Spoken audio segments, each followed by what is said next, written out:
11일 날 정부의 금년도 마지막 국무회의가 좀 남아 있는데요. 권한대행의 권한대행이 행사할 수 있을까? 저는 굉장히 의문입니다. 만약에 최대행이 거부권을 행사한다면 저는 내란 동조를 하는 거라고 봐요.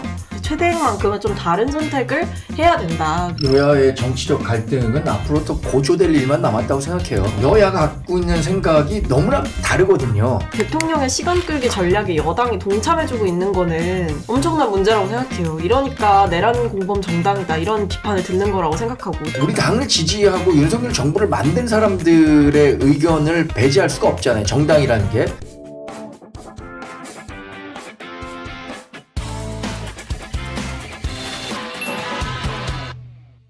세상을 바꾼 정치뉴스 머니투데이 더 300이 만드는 고품격 정치기사 콘텐츠 터치다운 시간입니다. 사상 초유의 대통령 권한대행 탄핵안이 국회 본회의를 통과했습니다. 한덕수 권한대행의 빈자리를 최상목 경제부총리가 이어받으면서 대행의 대행 시대가 열렸는데요.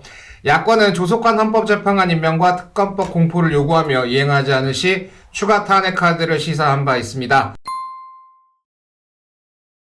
정광재 국민의힘 대변인, 박성민 더불어민주당 전 최고위원 모시고 급변하는 정치 상황 들어봅니다. 두 분 안녕하십니까? 네, 안녕하세요. 한덕수 국무총리가 역사상 처음으로 탄핵 소추된 대통령 권한대행으로 기록되게 됐는데, 탄핵안 표결 전부터 이제 기준을 국무총리로 둬야 되는지 대통령으로 둬야 되는지 말이 좀 많았어요. 근데 일단은 국무총리 기준으로 가결됐습니다. 그래서 두 분이 일단 어떻게 보셨는지 궁금하거든요. 굉장히 유감스럽게 봤습니다. 151석이냐 200석이냐 이것에 대해서 우원식 국회의장이 국회법 10조를 들어서 151석으로 기준을 정하고, 151석이 되니까 당연히 야권만으로도 이 탄핵안이 가능하게 된 거잖아요. 근데 이런 경우에 이렇게 논쟁적이고 논란이 있는 경우에는 이것도 굉장히 좀 그 협소한 의미로 해석해야 할 필요가 있었음에도 불구하고 151석으로 규정하고 탄핵안을 가결시켰기 때문에 우리로서는, 그러니까 국민의힘으로서는 받아들이기 어려운 상황이었습니다. 그래서 결국에는 151석으로 탄핵안을 가결시킨 게 우리 당 국회의원들의 표결 심의권을 침해했다, 이런 취지로 권한쟁의 심판을 헌법재판소에 제기했고, 또 효력정지 가처분 신청을 신청했는데, 뭐 대통령 탄핵 심판으로 탄핵 재판이 많이 밀려 있고 헌법재판소가 여러 일이 있다고 하더라도 오히려 대통령 탄핵 재판보다도 이게 급하다는 생각도 들거든요. 그래서 이 문제와 관련해서 헌법재판소가 빨리 좀 결론을 내줬으면, 그러니까 가부간에, 그래서 151석이 맞으니까 이거는 탄핵이 됐다고 봐야 된다든 아니면 200석으로 해야 한다는 어떤 해석을 빨리 해줄 필요가 있을 것 같아요. 근데 저는 뭐 151석이 당연하다 생각을 했었는데, 일단 총리 시절에 있었던 일들이 분명히 이제 탄핵 사유에 명시가 되어 있었고, 그리고 지금 대통령 권한대행의 지위를 가진 것도 결국에는 이분이 선출된 대통령과 동일한 지위를 가진다고는 볼 수 없는 거잖아요. 어쨌든 총리였기 때문에, 국무총리의 지위를 먼저 가지고 있었기 때문에 권한대행의 자리에 갈 수 있었던 거라서, 저는 이번에 탄핵을 할 때도 뭐 사유에도 총리 때 있었던 일이 분명하게 명시가 되어 있고, 총리였기 때문에 권한대행의 지위를 가졌다라는 점을 생각해 볼 때 총리 기준으로 탄핵하는 게 맞다라고 생각을 했었죠. 그래서 뭐 저는 그래서 151석에 대한 국회의장의 판단을 1차적으로 존중한다라는 말씀 먼저 드려야 될 것 같고, 뭐 당연한 결과였다 생각합니다. 그리고 권한쟁의 심판을 이제 국민의힘에서 청구를 한다라는 거를 제가 봤는데, 근데 표결에도 참여하지 않고 그것을 할 수 있는지는 좀 의문이에요. 왜냐하면 법조인들도 이게 어떤 뭐 이익이 침해됐다, 뭔가 권한이 침해받았다라고 얘기를 하려면 그 표결을 행사를 했었어야 되는데, 애초에 그 표결 자체를 하지 않고 여기에 대해서 법적으로 소를 제기하는 게 과연 맞느냐라는 지적도 있기 때문에, 저는 오히려 국민의힘의 습관적 그 보이콧, 습관적 본회의 보이콧, 이런 거야말로 좀 심판을 먼저 받아야 되지 않나 생각합니다. 151과 200에 대한 판단은 이제 어쨌든 헌법재판소로 넘어갔고, 최상목 경제부총리가 어쨌든 바통을 이어받게 됐습니다. 뭐 일각에서 뭐 대행의 대행 체제가 시작됐다 이런 평가도 있는데, 일단 뭐 지금 최상목 뭐 권한대행이 대통령, 국무총리, 경제부총리, 기재부 장관직을 모두 겸하게 된 상황에서 중책을 맡은 지 이틀 만에 최악의 항공기 사고가 지금 무안에서 지금 29일날 발생을 했는데, 지금 이 대형 참사를 수습하는 상황에 놓인 상황에서 최상목 권한대행의 지금 뭐 그 사고 직후의 행보 어떻게 평가하시는지? 근데 대한민국이라는 나라가 지난 80여 년간 그 그 구축해온 시스템이라는 게 있잖아요. 그래서 저는 대행의 대행 체제가 결코 우리가 바람직한 일은 아니죠. 그러나 최상목 권한 대행 체제 내에서도 가장 최소한의 기본적인 행정 그 서비스는 돌아가고 있다고 생각하고, 최상목 권한 대행이 또 오랫동안 그 경제 관료로서 능력을 인정받아왔던 분이죠. 그리고 이런 국가적 재난 사태가 발생했을 때는 어떤 시스템대로 움직인다라는 매뉴얼이 있기 때문에 그 매뉴얼을 잘 숙지하고 대책을 내놨다고 생각해요. 예를 들어서 해당 지역을 재난 지역으로 선정하고 이런 부분들, 그리고 또 탄핵으로 인해서 여러 그 해당 부처들이 다 비어 있는 거 아닙니까? 행안부 장관 자리 비어 있죠. 경찰청장 자리 비어 있죠. 이런 사태가 언제까지 계속돼야 되는가? 앞으로 민주당이 최상목 권한대행이 본인들의 의견을 그 수용하지 않을 경우에 또 탄핵에 나설 수도 있다라는 그 계속 그 연기를 내고 있잖아요. 이런 부분들에 대해서도 근본적으로 다시 한번 고민해야 되는 시점이 아닌가 생각이 듭니다. 저는 일단 행보 자체는 적절했다라고 생각을 하고, 굉장히 놀랍고 또 혼란스러운 상황인데, 이럴 때 이제 최대행의 역할이 되게 중요하다고 생각하는데, 직접 또 현장에 내려가고, 조속하게 이제 행정부 차원에서 할 수 있는 일들에 대해서는 잘 조치를 취했다라고 봅니다. 근데 중요한 건 단순히 최상목 권한대행이 이제 대통령 권한대행이니까 전부 다 해라 이렇게 얘기할 수는 없는 것 같고, 여야도 지금 각자 TF나 대책위를 꾸려서 도울 수 있는 부분들을 돕겠다라고 하고 있고, 아마 각 부처 간에도 유기적으로 협조해야 될 일들이 많은 만큼 사실 지금 상황은 최대행 한 명이 혼자서 모든 걸 다 감당해야 되는 상황이 아니라 같이 좀 감당할 것들을 같이 해줘야 되는 시국인 거거든요. 그래서 여야 모두 합심할 때다 이렇게 보고 있습니다. 일단 지금 녹화일 기준으로 내일입니다. 31일 날 정부의 금년도 마지막 국무회의가 좀 남아 있는데요. 사실 최상목 권한대행의 행보에서 가장 주목될 만한 포인트는 내일 같아요. 헌법재판관을 임명할 것인지, 그리고 내란 특검법과 김건희 특검법을 공포할 것인지. 물론 이제 헌법재판관 임명에 대해서는 기한이 없지만 특검법 같은 경우는 내년 1월 1일까지가 이제 공포 기한이기 때문에 거부권 행사 여부가 굉장히 좀 관심을 받을 것 같은데, 두 분 어떻게 예상하시는지 궁금하거든요. 최상목 권한대행의 선임자라고 할 수 있는 사람이 한덕수 권한대행이잖아요. 한덕수 권한대행이 본인이 행사하기 어려운 이유에 대해서 여러 번 공개적으로 이야기를 했습니다.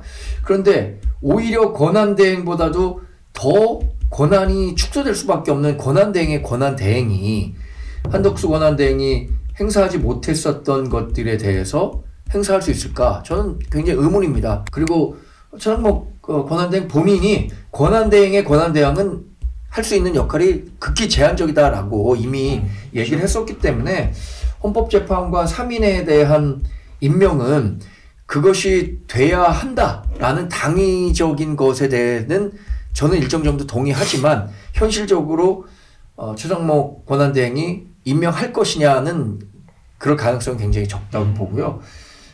내란 김건희 여사 특검법은 역시 위헌적 요소가 있기 때문에 재의를 요구했었던 거잖아요. 국회에서 한 번 더 얘기해달라고.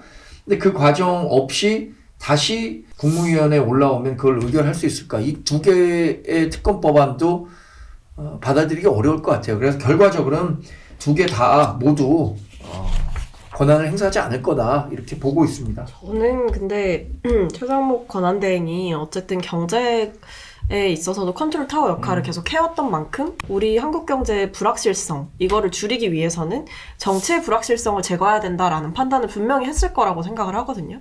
이게 시간이 끌면 끌수록 물론 우리가 지금은 어떤 이 항공 참사와 관련해서 온 나라의 힘을 모아야 되는 때이지만, 한편으로는 이 경제 문제에 대해서도 눈을 뗄 수가 없는 상황이니 종합적인 판단이 필요하겠죠. 그래서 제가 생각했을 때는 그래도 둘 중에 뭐라도 하나는 하지 않을까. 그러니까 헌법재판관 임명도 안 하고 특검법 공포도 안 한다라고 했을 때 그 후폭풍을 감당하기에는 최 권한대행 입장에서도 분명히 부담스러울 거고, 그리고 논리적으로 봤을 때도 맞지 않죠. 왜냐면 지금 상황에서 분명히 특검법 공포는 시한이 정해져 있고 그것을 어겼을 때 오는 후과가 분명히 있는 것인데 뭐 헌법재판관 임명도 마찬가지입니다. 나라의 혼란을 더 방치해서는 안 된다라는 생각을 저는 분명히 할 거라고 봐요. 그래서 내란 특검법에 대해서는 공포를 하지 않을까. 왜냐면 이제 윤석열 대통령을 향한 수사에 대해서도 사실은 특검의 필요성이 더 높아지고 있는 상황이고 그뿐만 아니라 뭐 헌법재판관 임명 같은 경우에도 결국에 모두가 지적하는 게 이것부터 시작인 것이다. 탄핵 심판 절차가 원활하게 진행되려면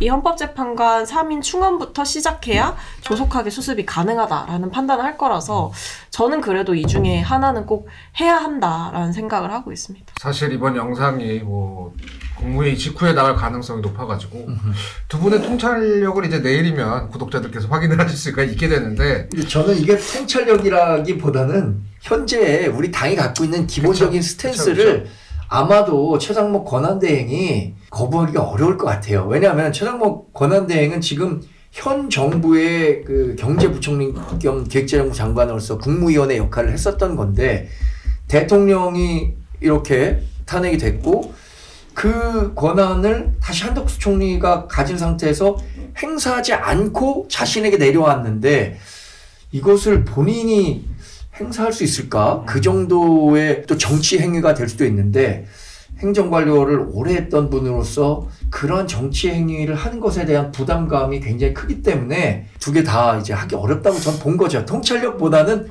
당내에 그리고 또 그 최상목에 갖고 있는 분위기 이런 걸 설명드리는 근데 겁니다. 저는 좀 판이 바뀌었다라고 보는 게 김용현 전 장관에 대한 그 검찰 공수장이 나왔잖아요. 근데 거기 보면 이 대통령이 진짜 발포 지시라든지 대통령의 발포 지시라든지 아니면 정말 그냥 단순 체포를 넘어서서 좀 물리적 폭력까지도 불사하면서 제2, 제3의 계엄하면 된다라고까지 얘기했던 그 이야기가 대통령의 이야기가 담겨있기 때문에 저는 이걸 본 이상 여기서도 내란 특검법에 대해서 만약에 최대행이 거부권을 행사한다면 저는 내란 동조를 하는 거라고 봐요.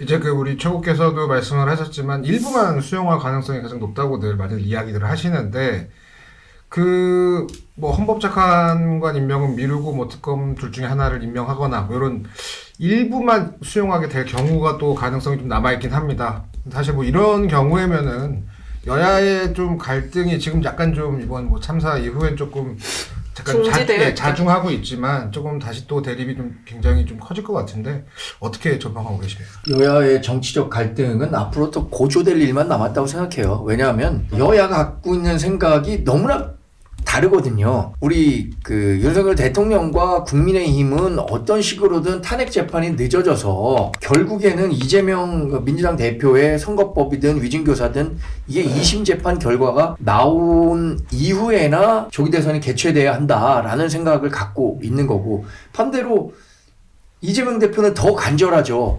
그런 것들이 나오기 전에 빨리 대선이 이루어져야 자신의 대권 가도를 달릴 수 있기 때문에 이런 갈등 가능성은 뭐 앞으로 더 증폭될 수밖에 없고 결국에는 뭐 그 문제의 중심이 거기에 있는 것 같아요. 우리 그러니까 민주당 지지자를 제외한 다른 사람들이 갖고 있는 이재명 포비아라고 하죠. 이재명 대통령 시대를 열어줄 수 있겠느냐라는 것들에 대한 거부감 때문에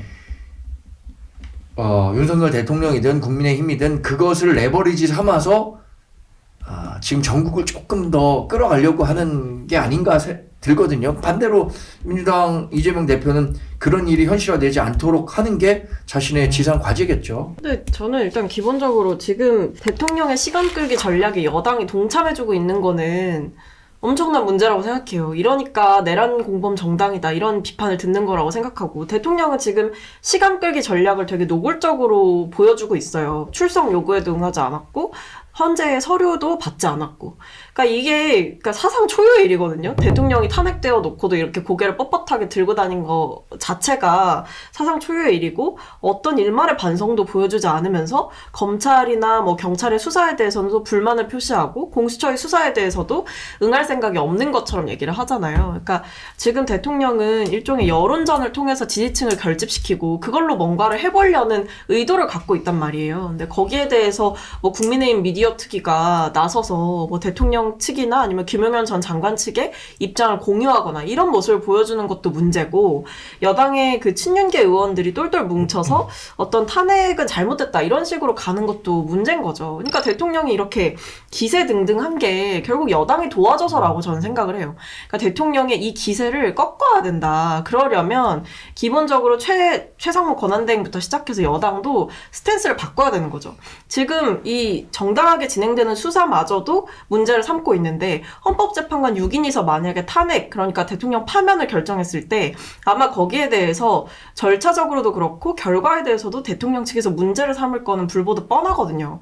그러니까 이거를 더 시간을 늦추는 것 자체가 말이 안 되는 거죠. 그러니까 여당도 이 6인 체제의 불안정성을 인정한다면 하루빨리 입장을 전향적으로 바꿔야 된다고 생각합니다. 사실 다음 질문은 정광재 대변인께만 여쭤보고 네. 싶은데, 지금 여당에서는 민주당의 이제 연이은 탄핵이 내란이다 뭐 이런 주장을 하고 있는데, 그 대통령이 아닌 권한대행이기 때문에 헌법재판관을 임명해서 안 된다라고 주장을 하면서 거부권은 사용해야 된다라는 취지인데, 이게 사실 대부분 뭐 많은 분들이 봤을 때는 조금 역설적이지 않나, 약간 이렇게들 평가를 하시거든요. 어떻게 좀 생각하십니까? 논리적 일관성만 놓고 본다면, 저도 객관적 사항만 놓고 본다면 일관성을 유지하는 게 정당으로서 국민들께 더 설득력 있게 말씀드릴 수 있는 거겠죠.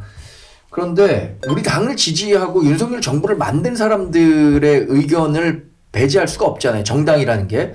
물론 뭐 전체 국민을 봐야 하는 측면도 있지만, 우리 당을 지지하는 사람들의 목소리가 사실 더 반영될 수밖에 없는 거기 때문에, 이런 문제에 봉착했을 때마다 상당히 어려움이 있는 거죠. 이건 근데 객관적 사안에 대한 평가라기보다는 정치적 판단의 성격이 강하기 때문에, 우리 지도부가 갖고 있는 정치적 판단을 제가 뭐 옳다 그르다 이렇게 얘기하기는 좀 어려울 것 같습니다. 결국에는 이런 판단을 통해서 국민들이나 유권자들로부터 평가를 받는다고 생각하고 있거든요.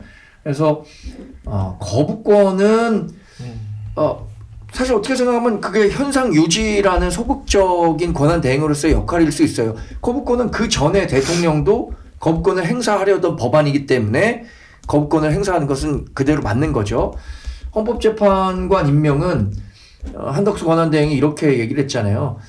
그 헌법기관을 임명하는 것과 같은 적극적인 그 행위에 대해서는 정치적, 법적으로 해석의 여지가 있기 때문에 본인이 하기 어렵다라고 얘기를 한 측면, 뭐 그 정도까지만 제가 설명을 드린 게 좋을 것 같아요. 그러니까 요에 이렇게 했던 비판을 그대로 옮겨가면 똑같이 지금 적용이 되는 상황이거든요.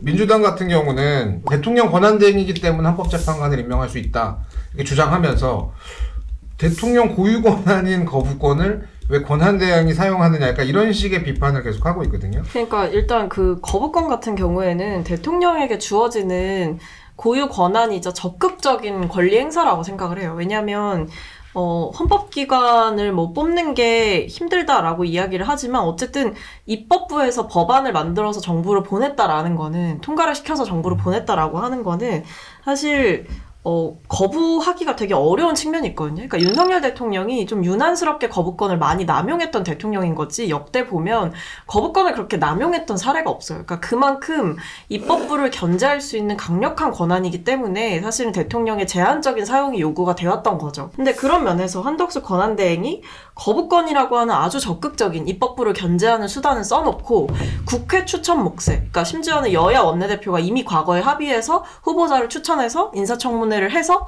헌법재판관 후보들을 이제 임명을 하는 과정인 거잖아요. 근데 거기에 대해서 그냥 국회 추천 몫이기 때문에 사실은 아주 소극적으로 권한 행사를 할 수 있는 부분인데, 적극적인 권한 행사인 거부권은 해놓고 써놓고, 이제 와서 국회가 심지어 추천해서 보낸 그 사람 3인에 대해서는 임명을 못한다라고 하는 게, 결국에는 민심을 눈치를 본 게 아니라 윤심을 눈치를 봤고, 국민을 선택한 게 아니라 국민의 힘을 선택한 거다라는 거죠. 근데 저는 이 거부권 행사와 관련해서 윤석열 대통령이 객관적 숫자로 거부권 행사를 역대 어느 대통령보다 많이 한 건 맞죠.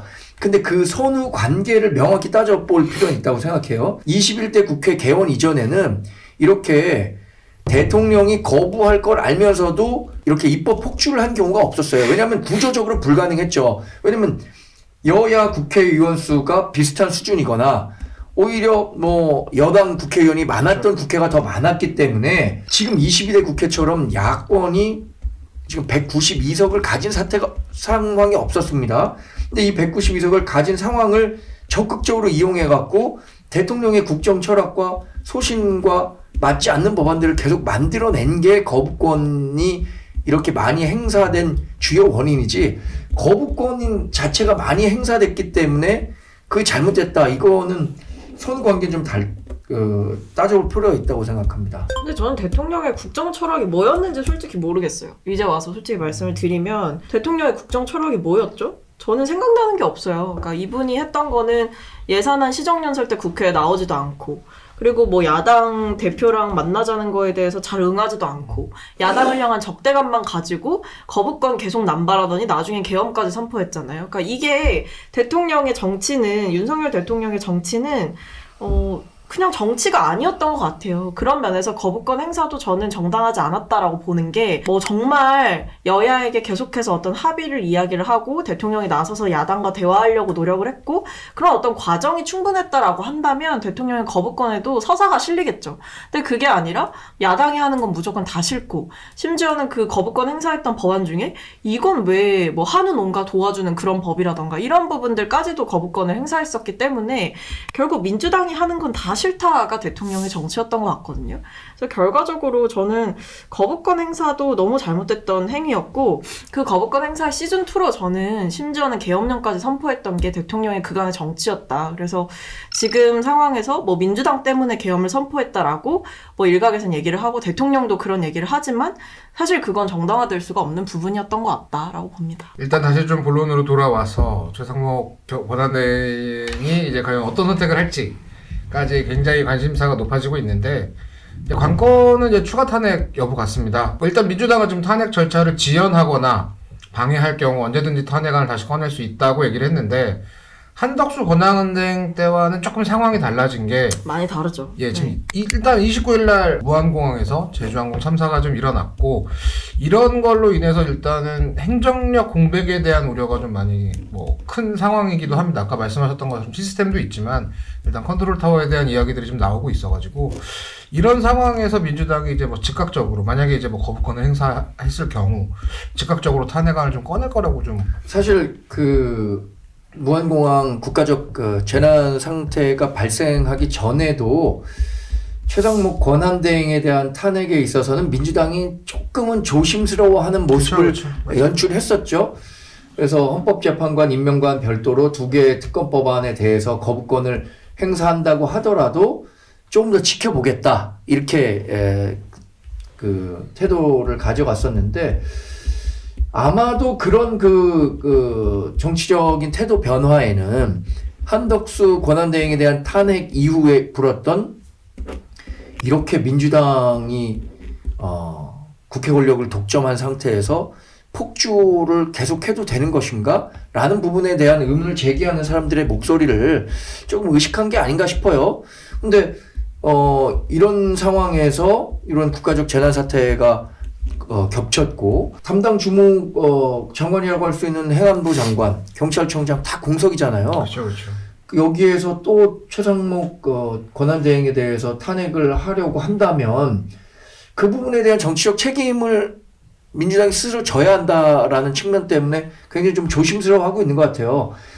근데 그럼에도 불구하고 시간이 좀 지나면 계속해서 최상목 권한대행이 헌법재판관 임명이든 특검이든 민주당이 원하지 않는 방향으로 의사결정을 계속 내리면 결국에는 또 탄핵 카드를 꺼내지 않을까 싶습니다. 그건 뭐 조금 더 시간이 걸리겠지만 말이죠. 저는 근데 지금 뭐 두 분 다 비슷하게 말씀해 주셨는데, 민주당이 조금 시간을 두는 모양새긴 하죠. 그러니까 뭐 예를 들면 조속하게 임명해라, 그리고 공포해라라고 얘기를 하지만 어떤 마감 시한을 정해놓거나 그렇지는 않았단 말이에요. 그쵸, 그러니까 그쵸. 빠르게 좀 임명을 해달라라고 요청을 계속 하고 있는 상황이고, 그리고 어쨌든 이 참사를 좀 빠르게 수습하는 데 있어서 최대행의 역할이 중요하다는 걸 모르지 않기 때문에 뭐 즉각적인 탄핵 이런 거를 외쳐서도 안 되죠, 사실 지금 그쵸, 상황에서는. 그래서 저는 지금 뭐 원내 관계자들 이야기를 들어보면 어쨌든 시간을 좀 두고 계속해서 대화와 소통과 압력과 뭐 설득 여러 가지 방식을 동원해서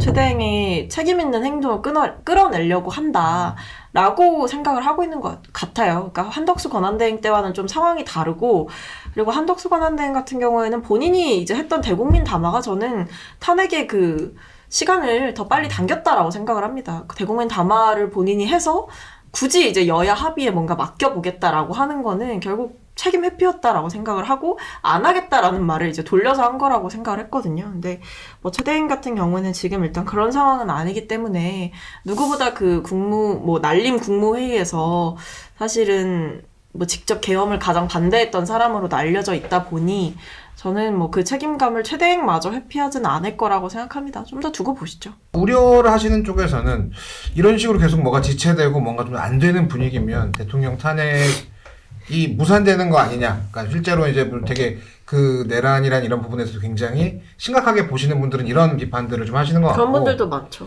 근데 좀 처음에 이제 대통령 탄핵까지는 좋다. 뭐 지금 뭐 책임을 져야 된다 이렇게 얘기하시는 분들 사이에서도 민주당이 좀 너무한 거 아니냐 이렇게 반응도 나오는데 일단 뭐 두 분이 보시기에 각 당이 좀 어떤 태도를 좀 이런 시국에 어떤 태도를 취해야 된다고 보시는지. 저는 개인적으로는 윤석열 대통령이 이렇게 재판 지연을 하고 권한대행이 그 헌법재판소 재판관 3명을 임명하는 절차를 좀 늦춘다고 하더라도 결국에는 탄핵 재판은 180일 이내에 한다라는 규정, 그게 뭐 강행 규정은 아니기 때문에 뭐 더 늘어날 수 있다고 생각하지만 그런 가능성이 없는 건 아니지만 4월 18일 이전에는 탄핵과 관련해서 헌법재판소 측에서 결론을 낼 것이라고 예상하고 있고요. 그게 정치적 불확실성 해소 차원에서도 도움이 될 거라고 생각합니다. 윤석열 그럼 대통령이 탄핵이 될 것이냐 말 것이냐, 지금 객관적인 증거나 아니면 뭐 검찰의 내란 관련 수사라든가 기소장 이런 거 본다면 윤석열 대통령이 굉장히 법적으로든 정치적으로든 궁핍한 위치에 있다라는 것은 뭐 부인하기 어려울 것 같아요. 과거에 뭐 박근혜 전 대통령 탄핵이랑 이번 그 사태를 비교하는 분들도 있는데 여러 가지 그 상황들을 종합적으로 고려했을 때 박근혜 전 대통령보다도 훨씬 더 어려운 위치에 서게 되지 않을까 싶습니다. 저는 근데 오히려 제 주변에서는 뭐 민주당이 너무한 거 아니냐라는 그것보다도 오히려 지금 이 대통령이 계속 버티기 전략을 쓰고, 그리고 헌재가 만약에 이렇게 6인 체제로 가면 한 명이라도 반대하면 결국에 탄핵이 안 되는 거잖아요. 쉽게 말씀드리면. 그럼 대통령의 그 직무 복귀에 대해서 되게 두려움을 표하시는 분들, 그러니까 정치적으로 살아 돌아오는 거 아니냐라는 우려를 되게 많이 하시는 걸 느껴요. 왜냐하면 대통령에 대한 어떤 정치적인 비호감도 보다도 좀 공포가 많이 자라났다라고 생각을 하거든요. 왜냐하면 실제로 계엄이라는 거를 그렇게 쉽게 선포할 수 있었던 사람이라면 다시 대통령직에 복귀하면 또 제2의 제3의 계엄을 할 수도 있는 거고, 그리고 그 계엄에 대해서 뭐 경고용이었다라고 했던 대통령의 거짓말과는 달리 드러나고 있는 걸 보면 실제로 주요 정치인들 체포하려고 했던 거라든지 의원들 끌어내려고 했던 거라든지 뭐 정말 발포해라라는 명령까지 있었을 정도로 진짜 유혈 사태까지 불러올 수 있는 사태였기 때문에 저는 이 대통령의 이 지연 전략에 대해서 일단 여당이 그만 동조해야 된다라고 생각을 하고 대통령 도와주는 일을 멈춰야 된다고 생각해요. 여당의 입장이 뭔지 저는 궁금해요. 6인 체제의 불안정성을 인정하면서도 그걸 보완하려는 조치에는 번번이 어깃장을 놓는다는 게 답답하고, 국민의힘도 전향적인 입장을 먼저 표해야 된다. 그렇지 않으면 대통령과 같이 저는 망할 거라고 보거든요. 같이 공멸하는 거죠. 그러니까 대통령과 정치적인 분리를 하루빨리 해야 된다. 그리고 민주당은 일단 지금 참사를 수습하는 데 있어서 민주당도 역할을 다 해야 하는 거고, 최상목 권한대행에 대해서는 당에서 얘기하는 대로 최대한 협상과 대화와 소통을 통해서 현명한 판단을 끌어내는 게 필요하다. 지금으로서는 그렇게 생각합니다. 일단 지금 말씀하셨던 것처럼 윤석열 대통령이 이제 조용히 계시다가 이제 어저께죠. 이제 그 사고 참사 이후에 SNS를 통해서 메시지를 처음으로 좀 내신 것 같은데, 근데 일단 지금 권한 행사가 전혀 이제 중단된 이후로 두 분 분출해오면서 수사 당국에 전혀 협조하지 않고 있습니다. 대통령께서. 일단은 지금 뭐 그런 와중에 이제 SNS를 올리면서 뭐 나름의 이제 좀 활동을 재개하신 것 같은데 지금 윤석열 대통령에 대해서 좀 이런 행보 어떻게 보고 계십니까? 사실 국가적 재난에 대해서 권한이 중지됐다고 하더라도 대통령으로서 메시지를 내는 건 전 뭐 잘했다고 생각합니다. 그런데 지금 의도적으로 수사를 회피하려고 하는 모습은 좀 실망스럽습니다. 이번에 공수처에서도 3차 출석 요구를 했는데 나오지 않아서 결국에는 공조수사본부에서 지금 체포영장을 청구한 거잖아요. 상태죠. 청구한 상태에서 이게 정말로 집행이 된다고 생각하면 생각해 보시고 영화 속에서나 볼만한 내용인데 경찰력이 동원되고 경호실에서는 그것을 반대하기 위해서 제지하고 이런 게 우리 헌정사에 연출된다면 대단히 비극적인 일이라고 생각하고 그런 측면에서 생각한다면 저는 윤석열 대통령이 법적 정치적 책임 회피하지 않겠다라고 얘기했고 공언했잖아요. 또 본인이 26년 이상 검찰에 있었던 분이잖아요. 정당한 법 집행의 선두에 있었던 분이 이런 모습을 보이는 건 상당히 좀 실망스럽고요. 저는 적극적으로 본인이 얘기한 것처럼 계엄이 정당했다. 또 내란 아니다. 절차적 정당성 다 지켰다. 나이가 갖고 있던 통치 행위의 일환이다. 이렇게 설득해갖고 법리적으로 무죄를 받아내면 되는 거지. 그럴 자신도 없었다면 이번에 계엄 선포하고 이런 행동 보였으면 안 되는 거죠. 그러니까 뭐 SNS는 올릴 수 있다라고는 하는데 솔직히 곱게 보이진 않죠. 본인이 어떻게 보면 지금 뭐 참사 이전에 이미 국민들의 속을 한 차례 다 헤집어 놨잖아요. 그러니까 국민들한테 씻을 수 없는 상처를 주셨잖아요. 근데 그래 놓고 수사 과정에서도 제대로 임하지 않고 뭐 헌재에서 날라오는 서류도 안 받고 그러다가 뭐 예배는 드리고 뭐 생일 꽃다발, 케이크 이런 거는 받고 SNS는 하고 그러니까 이게 전형적인 진짜 저는 대통령의 어떤 무책임한 모습의 증거다라는 생각이 들고 SNS 올릴 시간에 수사를 받으시라라는 말씀을 드리겠습니다. 애도야 마음 깊이 하시면 될 일이고 지금 상황에서 어떤 대통령으로서 역할 하실 수 있는 것도 사실은 없는 거잖아요. 그러니까 지금은 권한대행이 지금 질서 있게 잘 수습을 해야 되는 상황인 거고 여야가 거기에 힘을 모으면 될 일인데 굳이 이 상황에서 윤석열 대통령이 나서서 뭐 굳이 이렇게 활동하듯이 보여지는 거는 저는 국민들 입장에서 달갑지 않다고 생각합니다. 애도하는 것까지는 괜찮은 거 아닌가요? 뭐 할 수는 있는데 근데 뭐 그 전에 뭐 수사 상황에서부터 국민들 분노만 자극하시다가 뭐 이렇게 또 SNS 올리는 게 좋아 보이진 않죠.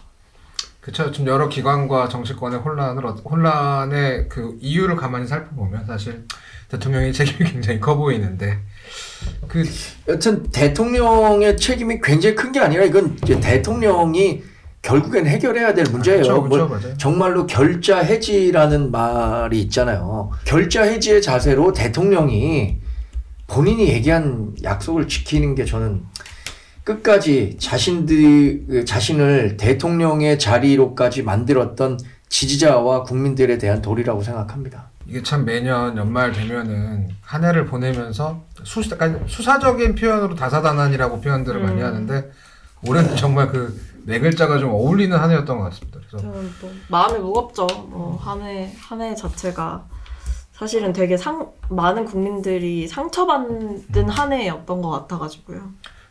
저희 뭐 오늘 녹화도 그렇고 이제 내일 이제 공개도 그럼 이제 이게 오늘이 이제 올해 저희 터치다운 마지막 콘텐츠라 네. 좀 화기애애한 분위기에서 제가 마무리하고 항상 하고 싶었는데 뭐 국가적인 뭐 상황도 여러 뭐 참사도 참 차분하게 좀 보내야 되는 것 같습니다. 근데 저는 좋아하는 말은 그럼에도 불구하고인데 그럼에도 불구하고 우리 대한민국은 그동안 발전해 왔고 앞으로 더 좋은 나라가 되는 과정이라고 생각하기 때문에 내년은 그럼에도 불구하고 더 많은 희망을 가져봅니다. 올 한 해를 돌아보면 이재명 대표의 피습으로 시작해 윤석열 대통령의 비상계엄 선언과 연이은 탄핵으로 저물어 가고 있습니다. 조기 대선 가능성이 커지면서 정치권도 시시각각 변하고 있는데요. 머니투데이 더300은 내년에도 현장을 지키고 올해보다 더 빠르게 보도하도록 하겠습니다. 많은 관심 부탁드립니다. 오늘 여기까지입니다. 두 분 새해 복 많이 받으시고요. 여기까지 감사합니다. 감사합니다.